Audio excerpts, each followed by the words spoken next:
All right, y'all. I don't know why I got this hood on. So, I am out of the shop, right? And I'm not gonna lie to y'all.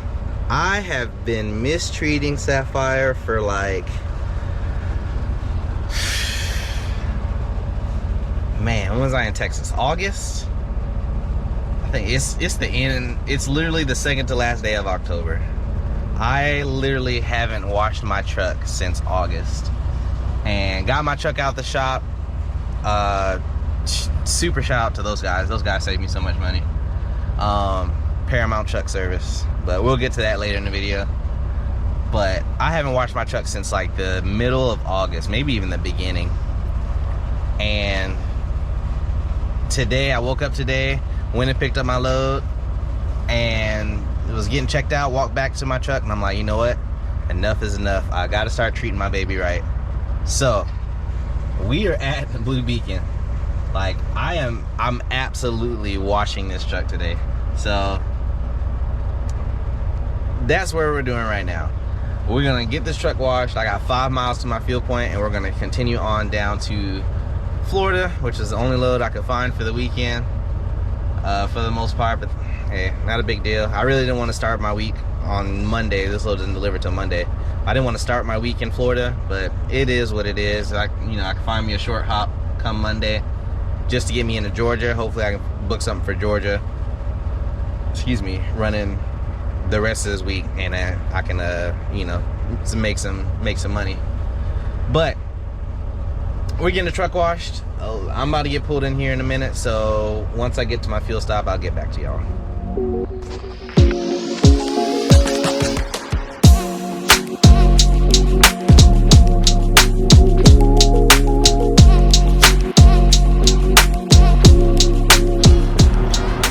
Oh, they got my baby looking right like a brand. That's what I needed. I needed this truck washed so bad. They even got the trailer looking sparkly. Woo! That's what I needed.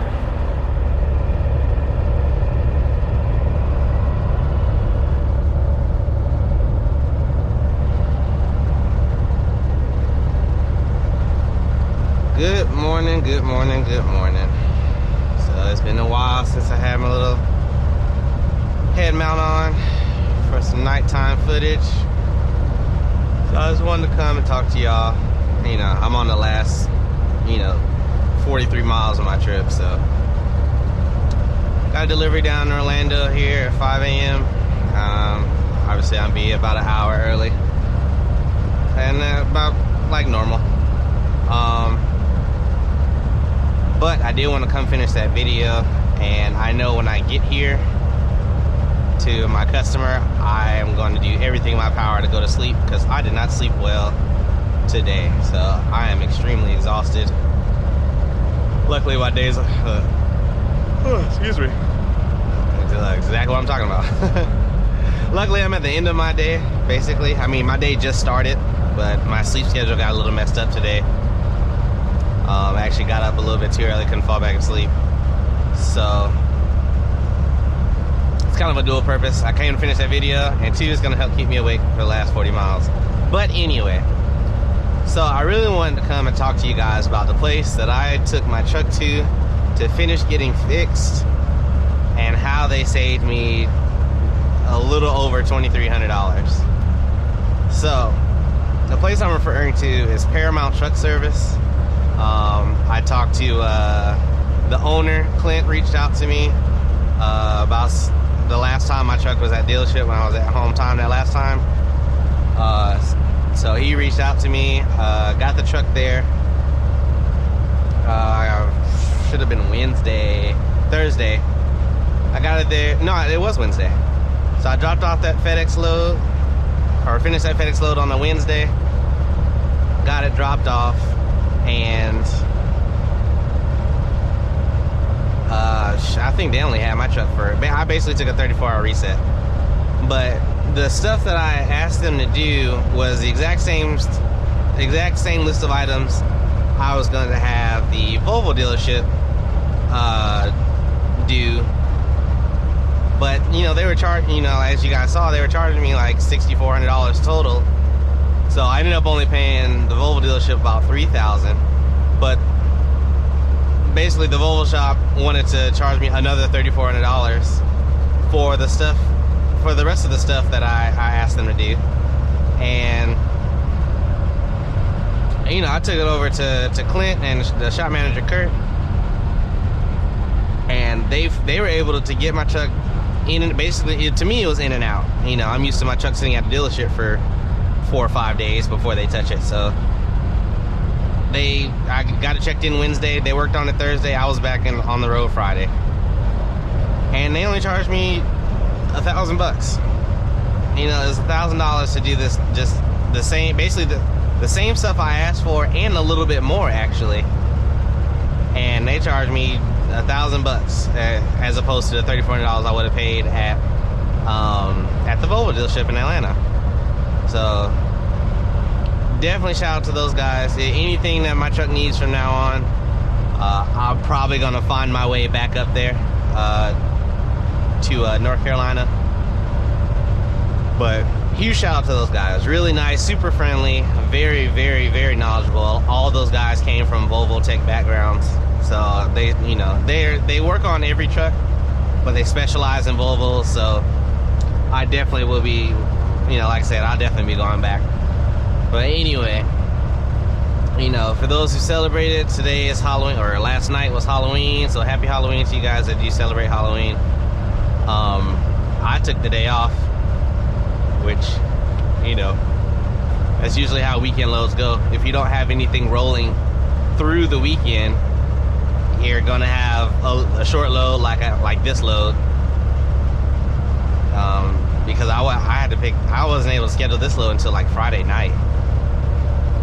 Just because, you know, just for some of the agents calling and, you know, loads being canceled, and then some other stuff came up.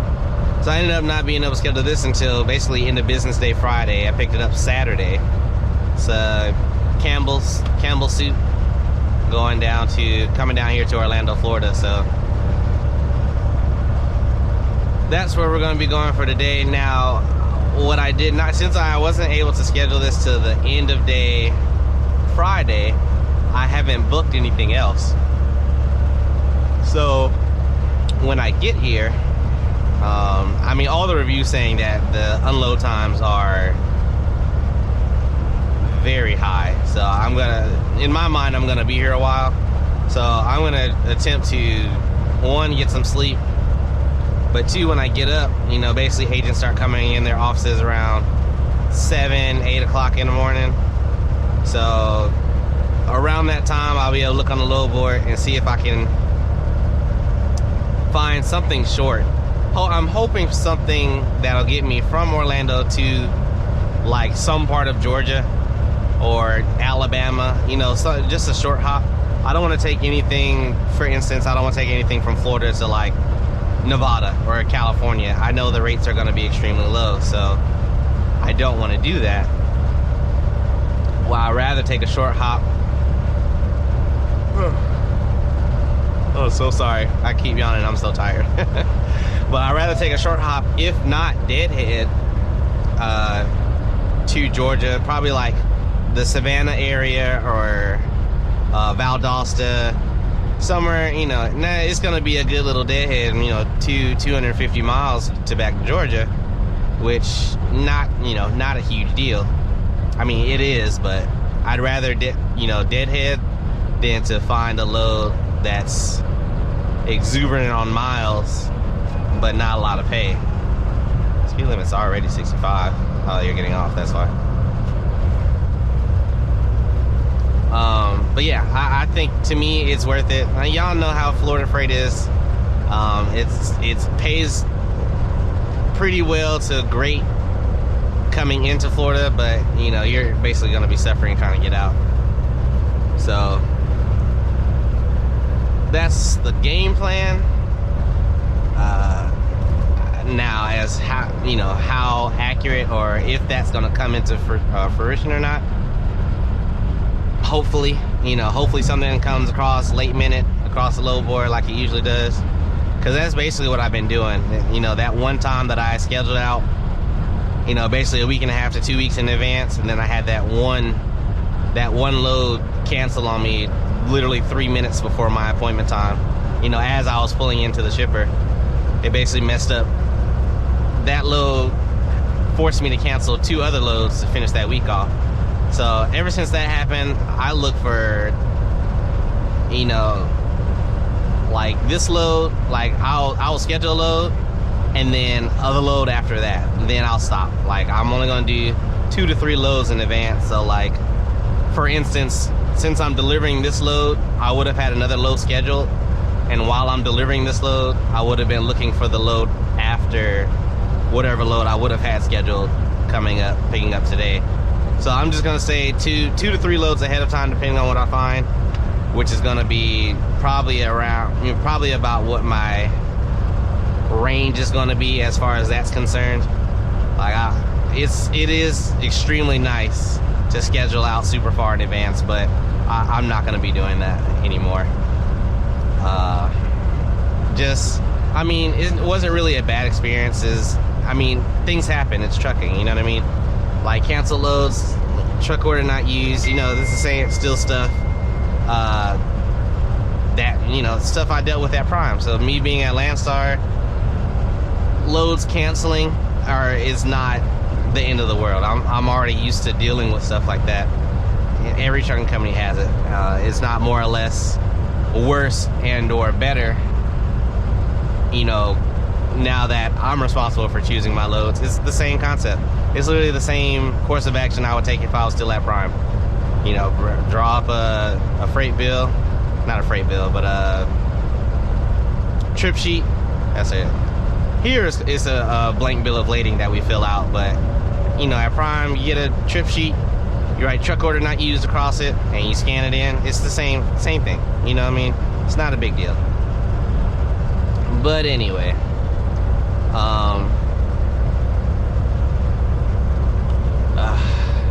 I just drew a blank. Y'all, when I tell y'all I'm so tired. But what I am gonna do is I am gonna go ahead and get off of here. Not necessarily because I really need to. I'm just drawing a blank on things I want to talk about right now.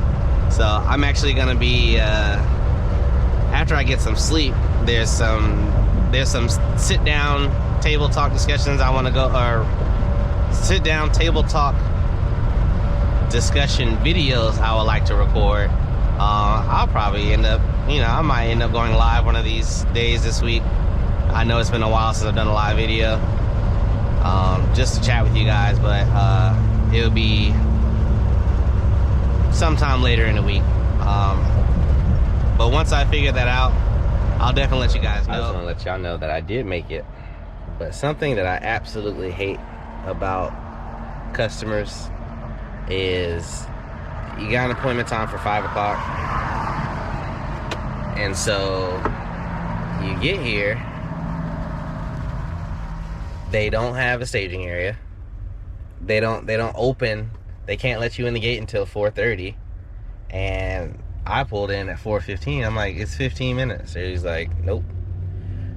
He's like, well, you can go park on the street. I'm like, nope, I can't go park on the street. We have a sitting duck policy. I can't park on the street. He's like, well, not my problem. Like, yes, it is. It is your problem. Like, I'm here at my appointment time, but y'all can't accommodate for drivers. Like, I don't understand customers like that. And so this is Publix, and I honestly don't care if they say report me or not. But like, it's like, honestly, it's ridiculous. Like I had to come park at somewhere I know for a fact I'm not supposed to be, but it's not on the street. So like, I'm not risking my contract because you can't accommodate for truck drivers. Like, it's an early morning appointment. You know drivers are gonna come early. So like, you could have checked me in and staged me somewhere. Like, this DC is huge. Like, something. Y'all gotta increment something. Like, it's ridiculous.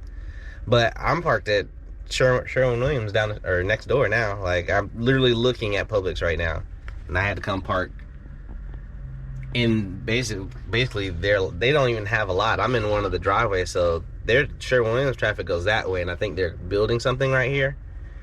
So I just parked right here, like, because I can't park on the street. What am I supposed to do? Anyway, I did make it. I am still extremely tired, so I'm glad I didn't exchange a bunch of words with him, because I know it would not have been nice. But now I just gotta sit here and wait. Like, see, it's 4:25 now, and I'm about to go pull back over there. Like, I don't want to sit here. Like, I need to deliver this. Oh. All right, well, I'm about to pull up here. It's 4:25. I'm gonna go ahead and close out this video so I can get out of here. Oh man, here goes a construction truck. Please turn left and don't tell me I'm in the way. But like I always say, y'all, if you're thinking, you might as well do it logically. I'll catch you guys on the next one, and y'all continue to be safe. Peace.